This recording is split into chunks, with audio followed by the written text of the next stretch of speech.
आज मेरे गांव का अंतिम प्रवास, इसलिए थोड़ा सा क्यारी वारी बना के पानी जो है भर दे रहे हैं।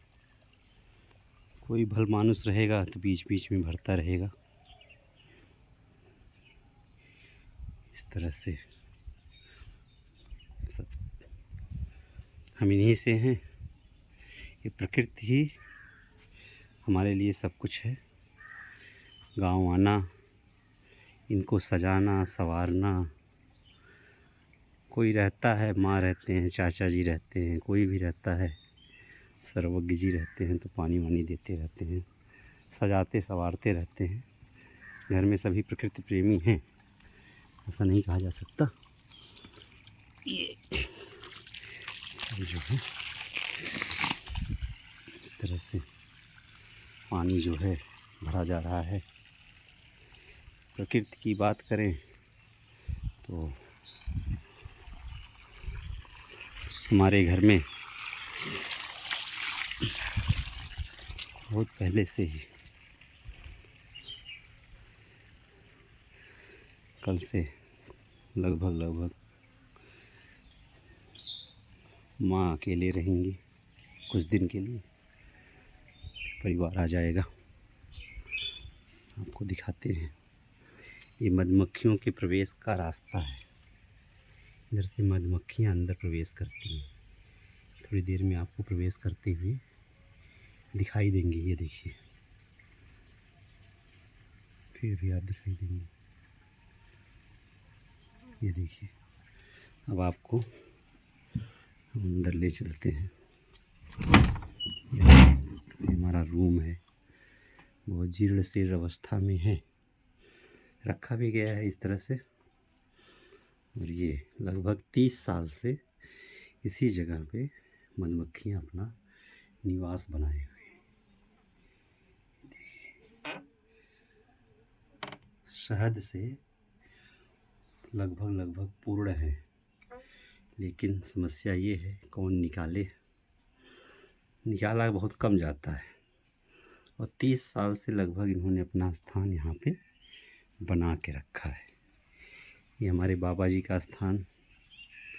और लगभग जब तक रहे यहाँ पे, सुबह 7 बजे से लेके रात में 8:45 का समाचार जो रेडियो पे आता था, तब तक लोग यहाँ रहते थे। 2, 4, 5, 10, 20 लोग यहाँ पे रहते ही थे।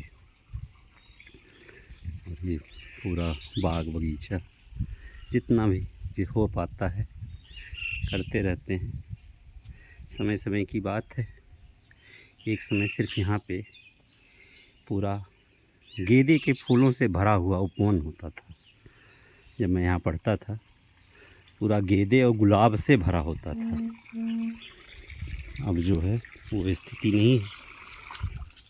घर सरकार को भी चाहिए कि जिसके पास एक घर हो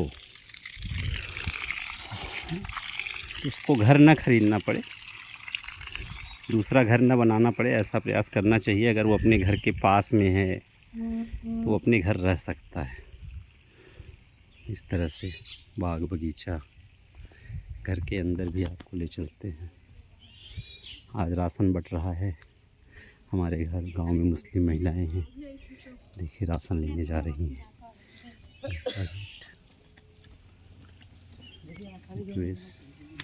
और इधर भी जो है, अभी इधर भी सिंचाई कर देंगे जाते जाते। और यहाँ पे प्याज लगाई गई है। ये हौदियाँ बता रही हैं, नाद जिसे कहते हैं, बता रहे हैं कभी यहाँ पे हमारे पशु भी रहते थे। एक गाय एक भैंस, जब तक बाबा थे, पिताजी थे, तब तक यहाँ पे एक गाय एक भैंस। और जब तक माता जी की ताकत थी पशुओं को खिलाना पिलाना, तब तक यहाँ पे कोई न कोई जानवर ज़रूर रहता था। लेकिन आज स्थिति यह है कि गांव ही जानवरों के विहीन हो गया। लगभग बहुत कम बचे हैं जहाँ पे जानवर हैं, पशु हैं, गाय है। हमारे गांव में किसी का हाल चाल लिया जाता था तो कहा जाता था। और पशु प्राणी सब ठीक है, मतलब पहले पशु फिर प्राणी, प्राणी मतलब परिवार के लोग। तो पशु हमारे यहाँ प्रथम, लेकिन आज स्थिति बदल गई है, पशु नहीं रह गए और उसका भुगतान प्रकृति हमसे ही कराएगी, ये निश्चित है। हम गौशाला के ऊपर हो गए, हम सरकार के ऊपर हो गए, हम सरकार के ऊपर आरोप लगाते हैं, लेकिन हमने जीन्स पहन के बैठना भूल गए। जीन्स पहनने से हम खेती करना भूल गए। जीन्स पहनने से हम जो है गोबर उठाना भूल गए, पशु को चारा देना भूल गए, पशु को खिलाना भूल गए। और उसका नतीजा है कि आज हम गौशाला और सरकार के ऊपर निर्भर हैं। सरकार ये समाज का काम है, गाय को पालना, गाय को खिलाना, जानवरों को पालना, जानवरों को खिलाना, जंगल बचाना। देखिए तमिलनाडु में जिस तरह से जंगल काटे जाने लगे, ऐसे लोगों ने आगे बढ़ के उसको बचाने का प्रयास किया। ठीक है, अपनी बात को विराम देते हैं। आज हमारे गांव में अंतिम दिन है और पता नहीं कब आना होगा, ईश्वर कब इधर बुलाएंगे। लेकिन है हमारे गांव में, गांव ऐसा परिवार होता है जहाँ सबकी देखभाल करते हैं। और ऐसा नहीं है कि हमारे पेड़ सूख जाएंगे, कोई न कोई पानी देने वाला तो होगा ही। चलिए, वंदे मातरम, भारत माता की जय। जय प्रकृति, जय भारत।